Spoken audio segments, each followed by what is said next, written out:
सबसे पहले जानना चाहेंगे कि जी, आपका परिचय क्या है और आप क्या करते हैं? बहुत बहुत धन्यवाद। मैं सर्वप्रथम इस अमरकोट के धंधारा को नतमस्तक सेवा जोहार करता हूँ और सेवा जोहार के साथ मैं अपना परिचय देना चाहूँगा। मेरा नाम प्रहलाद परास्ते है। मैं गोंडवाना स्टूडेंट यूनियन के प्रदेश सचिव के पद पर मेरे ऊपर कार्य है। मैं प्रदेश सचिव के कार्य कर रहा हूँ। जी।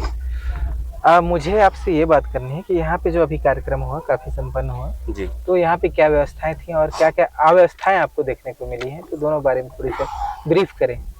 देखिए इधर पे जो अलग-अलग सिस्टम से जो ट्रस्ट की ओर से हमको सुविधा दी जाती हैं, तो जहाँ तक मेरा मानना है जो हमारी गोंडवाना स्टूडेंट यूनियन को जो उपलब्ध कराया गया था, वहाँ हम लोगों को व्यवस्थाएं ठीक रहा, सब बढ़िया रहा है। और हम खुद यहाँ पे जो हमें सामग्री मिलती है उससे हम खुद ही करके और फिर जो भी भोजन है, पानी वानी सब मतलब सभी व्यवस्थाएं ट्रस्ट की ओर से और नगर परिषद या नगर पंचायत कहना चाहिए वो वहाँ से हमें उपलब्ध कराए गए थे ट्रस्ट के द्वारा। तो सभी बढ़िया रहा है।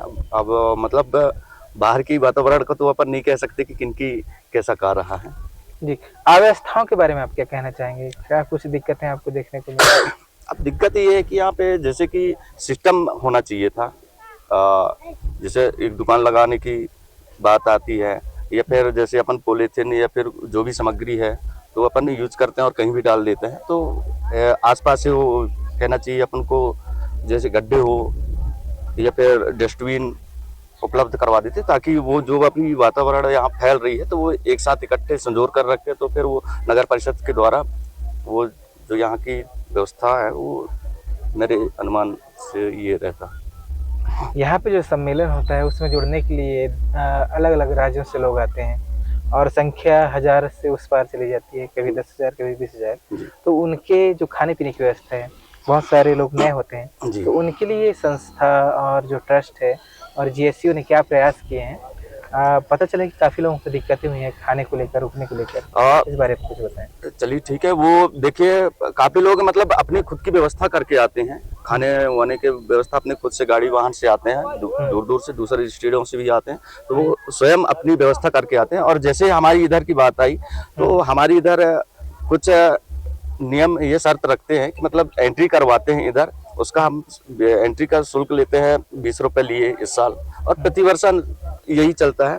और ये नहीं है कि मतलब गोंडवाना स्टूडेंट यूनियंस के ही हैं तो उनको ही भोजन उपलब्ध कराया जाए या दिया जाए, ऐसा नहीं है। हमारे यहाँ अगर डायरी में नोट्स है, उनके मतलब एंट्री हुई है तो हम सबको उपलब्ध करवा देते हैं। कुछ लोग मिले थे और उनका कहना है कि उनको भोजन नहीं मिल पाया, वो काफ़ी समय से कतार में बैठे थे, उसके बाद उनको उपलब्ध नहीं हो पाया। इस बारे में आप क्या कहेंगे? देखिए वो भीड़ भाड़ रहती है। अब कहना चाहिए हमारे पंडाल में कम से कम तो 250 स्टूडेंट्स थे, तो अब एक साथ बैठते हैं तो वहाँ पे तो उसमें क्या है, अब परोसने वाले 3-4 लोग होते हैं तो थोड़ा सा टाइम लगता है कतार में बैठते हैं। कहना चाहिए एक समाज में बैठ के खाने का कुछ अलग ही रहता है, थोड़ा सा लेट हो जाता है कभी का। अब इधर से लिए स्टार्टिंग किए तो उधर जाने पे थोड़ा सा टाइम लगता है और कई लोग सोचते हैं कि हम बैठ गए मतलब 4 लोगों को देना है, हम बैठ गए और हमको मिल गया, ये तो है नहीं है। सबको उपलब्ध होते धीरे धीरे से, भले ही लेट हो जाए वो ऐसा है। अब सबसे पहले आपका परिचय जानना चाहेंगे। जी, सबसे पहले मैं मेरा नाम बताना चाहूँगा। मैं सैफुद्दीन सलाम जीएसयू में प्रदेश सदस्य के पद पर कार्य कर रहा हूँ और मैं सिवनी मध्य प्रदेश से बिलोंग करता हूँ। मेरा घनसोर ब्लॉक है। जी। जी, तो मैं ये जानना चाहूँगा कि अभी जो व्यवस्थाएँ थीं जी। और कई सारी अवस्थाएँ भी यहाँ सम्मेलन में देखने को मिली हैं, तो भविष्य में आप कौन से सुधारों की परिकल्पना कर रहे हैं? और जीएसयू को भविष्य में इस सम्मेलन को लेकर क्या दायित्व निभाने चाहिए और क्या सुधार करने चाहिए? देखिए, जहाँ तक जीएसयू की सवाल है, जीएसयू निरंतर जब से यह पैदा हुआ है जीएसयू, दादाजी के पद चिन्हों से चलकर, तो क्या है यहाँ हमने ये देखा है जीएसयू जो तमाम जो मेला में घूमने आते हैं उनके लिए व्यवस्थाएं जीएसयू सभी को सुरक्षित तरीके से सोना बैठना सारी चीज़ों के लिए वो हमेशा काम करता है। और रही बात अव्यवस्थाएं की, हाँ देखने को मिला है अव्यवस्थाएं थोड़ा सा नगर परिषद के द्वारा भी। और कहना चाहिए जैसा कि डस्टबिन जैसे ये देखो अपना पूरा मैदान कचरे से भरा हुआ है, और शौच के लिए काफ़ी परेशान हुआ है जो बाहर से आए हुए यात्री थे ना, तो उनके लिए एक नगर परिषद ने 2-3 टैंकर लगाई हैं अपने हाथ से शौचालय। अब हमारा ये था वहाँ नगर परिषद से कि व्यवस्थाएं थोड़ा सा जनसंख्या के हिसाब से करना चाहिए था। और रही बात, एक चीज़ और सुनने में आया है यहाँ पर नगर परिषद के द्वारा कि वाहन जो पार्किंग आई थी मध्य प्रदेश, छत्तीसगढ़, उड़ीसा से, तो उनको एक अलग एक पंडाल वो बनाया गया था यहाँ नाका पे, तो अवैध वसूली भी की गई है, ऐसा सुनने में आया। तो ये थोड़ा सा अच्छा नहीं लगा हम लोगों को, क्योंकि हम लोग भी प्रतिवर्ष अनुसार आते हैं, लेकिन इस बार 100 रुपये का वहाँ वाहन चालकों से रसीद कट्टा काटा गया है। और सुनने में ये भी आया कि नगर परिषद के आदेशों के द्वारा किया गया है, ठेकेदार लोग थे। ये थोड़ा शोभा नहीं दिया, सभी यात्री काफी परेशान हुए इस मैटर में, गाड़ी वाहन भी परेशान हुए, ये चीजें। जी, आगंतुक यहाँ पर बहुत आते हैं और कई सारे लोगों को पता नहीं रहता कि अमरकंटक में कैसे उनको अपना जीवन निर्वाह करना है, भले ही 2 या 3 दिन के लिए आते हैं। तो अगली बार उनकी व्यवस्था कैसे होनी चाहिए, या फिर खाने को लेकर या फिर रुकने को लेकर? इस बार देखिए, खाने की व्यवस्था तो पूरा ट्रस्ट के द्वारा और जीएसयू के द्वारा किया जाए, मतलब ट्रस्ट जीएसयू को देता है। तो जीएसयू तक अगर बात आती है कि कोई भूखा है, तो जीएसयू परिवार यही चाहता है कि वो उसको भोजन पाने का प्रयास करे। लेकिन अब हमारे संज्ञान में अधिकतर तो नहीं आई, अधिक लोग अपने, हमारे साइड में पंडाल भी लगा हुआ था, तो स्वयं भोजन बनाकर खाएं। लेकिन जहाँ तक कोई भूखा हमारे पास आया कि भैया भोजन हम लोग बनाते हैं यहाँ, तो ये मिल जाएगा करके, तो हम उसको जरूर भोजन भी कराए हैं। लेकिन जो हमारे संज्ञान में नहीं आया, तो उनको हम नहीं करा पाए। ये चीजें हैं। युवाओं के लिए आप कुछ संदेश देना चाहेंगे? आप दोनों मिलकर कुछ अपनी बात रखें। हम युवाओं को यही संदेश देना चाहते हैं पूरे इंडिया के और भारत के लोगों को, और जीएसयू टीम के लिए। हाँ, जीएसयू टीम तो अक्सर यहाँ पर ये प्रयास करती है कि ज़्यादा से ज़्यादा संख्या यहाँ पर आती है, और जीएसयू के लोग यहाँ से हमेशा सीख के जाते हैं। और हम जीएसयू परिवार को भी, जो व्यक्ति नहीं पहुँच पाए, जो पदाधिकारी नहीं पहुँच पाए, हम उनसे भी यही आग्रह करते हैं कि आप आइए। अमरकोट की पावन धरा एक ऐसा स्थान है जहाँ से आपको बहुत कुछ देखने को मिलेगा, बहुत कुछ सीखने को मिलता है। तो आप आइए, यहाँ से कुछ सीख के जाइए। और हम देश के सभी युवाओं से यही अपील करना चाहते हैं कि भाइयों, आप लोग यहाँ आके अपने इतिहास के बारे में जानेंगे, यहाँ से इतिहास जानकर जाएंगे कि यहाँ पुराने गढ़ी किला, 10वीं शताब्दी के हमारे मंदिर हैं, किला हैं, उनको देखकर आप अनुमान लगा सकते हैं, उनके बारे में आप रिसर्च कर सकते हैं। यहाँ बहुत कुछ सीखने को, यहाँ बहुत टूरिस्ट प्लेस भी हैं आसपास। हम सभी युवाओं से यही कहेंगे कि आप ज्यादा से ज्यादा संख्या में पहुंचकर, और ये जो 12 तारीख से जो स्टार्ट होता है गोंडवाना अखिल भारतीय संस्कृति गोंडी भाषा साहित्य का जो कार्यक्रम प्रतिवर्ष जो होता है, उसमें आप ज्यादा से ज्यादा संख्या में आकर भाग लीजिए और अधिक से अधिक जानकारी से आप ओतप्रोत होंगे। जी, आप कुछ कहना चाहेंगे? बस मेरा भी यही लास्ट संदेश है। मैं तमाम मेरे जीएसयू परिवार के और इस गोंडवाना समग्र विकास क्रांति आंदोलन के जितने भी सदस्य सिपाही हैं, उनको मैं यही कहना चाहूँगा, एक छोटा संदेश है जो हमारे पैनवासी दादा हीरा सिंह मरकाम जी ने हमें संदेश दिया है। उस संदेश को लेके हम हर मन से काम करें, और हमारे इस जितने भी कोयदोजन हैं, इनको सब हम एक कहना चाहिए लास्ट जो पंक्ति के व्यक्ति हैं, उनको हम ऊपर लाने का प्रयास करें, ताकि हमारा समाज और संस्कृति इतिहास धीरे धीरे सब लोग पहचान सके, ऊपर आ सके। भारत में हमारी संस्कृति बची रहेगी।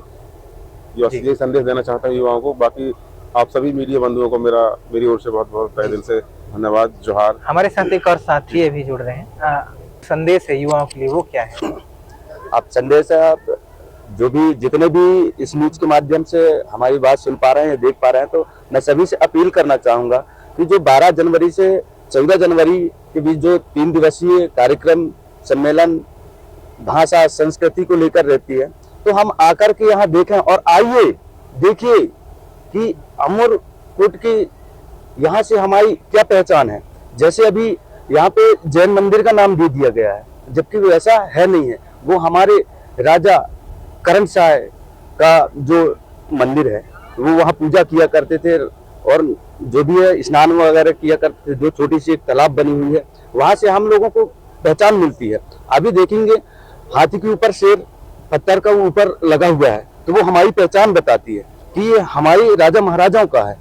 और जो जिस तरीके से हमारे राजा महाराजा वहाँ पे काम किए और रहे हमारे इस गोंडवाना भूभाग के लिए, और उन्हीं का जो देन है, उन्हीं का देन है जो कि अभी हम धीरे धीरे उभर कर आ रहे हैं और अपनी पहचान देख पा रहे हैं। इसी तरीके से देख लेते हैं अपन गढ़ मंडला चले जाएं तो वहां भी हमारी व्यवस्था, या फिर हमारी गढ़ है। जबलपुर चले जाएं, मदन महल है, और अपनी नर्री नाला जहाँ पे हमारे रानी दुर्गावती मंडावी जी का जो समाधि स्थल है। तो इस प्रकार से बहुत सारी चीजें हैं जो हमें गोंडवाना भूभाग में हमारी धरोहर हैं, तो उनको हम सर्च करें, देखें कि वास्तविक क्या है। तो ऐसा है, अब हम कई जगह जाते हैं तो वहां पे कहीं अभी बन रहा है या फिर बनाए हैं, ऐसा है, ये देखने को मिलता है। लेकिन हमारे जो कल्चर के अनुसार हम देख रहे हैं, हमारे राजा महाराजाओं का जो व्यवस्था है वो ऑलरेडी बना बुनाया है। हमको उनको संजोर कर रखना है और आने वाली पीढ़ी को दिखाना है कि हमारे ये कई वर्षों से ये ऑलरेडी है, हमें बनाने की जरूरत नहीं है, उनकी रक्षा सुरक्षा करने की जरूरत है। तो ऐसा मैं मानता हूँ, युवाओं को संदेश देना चाहूंगा कि जाएं, क्योंकि ये इतिहास हमारे राजा महाराजाओं के बारे में कोई भी सिलेबस में नहीं दिया गया है, उनको बाइकआउट कर दिया गया है, नजरअंदाज कर दिया गया है, और लिखे भी है तो कुछ के कुछ लिख दिया गया है। तो हम जाएं उन जगहों में, हमारे गढ़ी किलाओं में जाकर के देखें कि वास्तविक क्या है। तो ये हमारी यहाँ से भी देखने को मिलता है और बहुत कुछ आने वाले भविष्य को दिखाने के लिए मिलता है। जैसे अभी नर्मदा कह देते हैं, वास्तविक में नर्मदा मतलब हमारे यहाँ से दोनों का उद्गम हुआ, जो कि नर और मादा का एक ही रूप है, जो हमको गोंडवाना भूभाग से, और देखा जाए तो यहाँ से जो उद्गम की, वहाँ से देखा जाए तो 3 क्षेत्रों में निकली हैं, जो एक छत्तीसगढ़ सोन नदी क्या बोलते हैं, और एक ये अपनी शैडोलीरी से गई है, वो कुछ बोलते हैं, याद नहीं आ रहा है, और अपनी जो नर्मदा जी है यहाँ पे, तो ये हमारी मध्य प्रदेश के होते हुए जाते हैं। तो बहुत कुछ हमको देखने को मिलता है और सीखने को मिलता है। और आइए, सभी से मैं अपील करना चाहूँगा कि आइए, हमारी ऐसी कार्यक्रम हो तो हम अपने इतिहास को जानने की कोशिश करें, हमारे राजा महाराजाओं को जानने की कोशिश करें और समझें, ऐसा मेरा मानना है।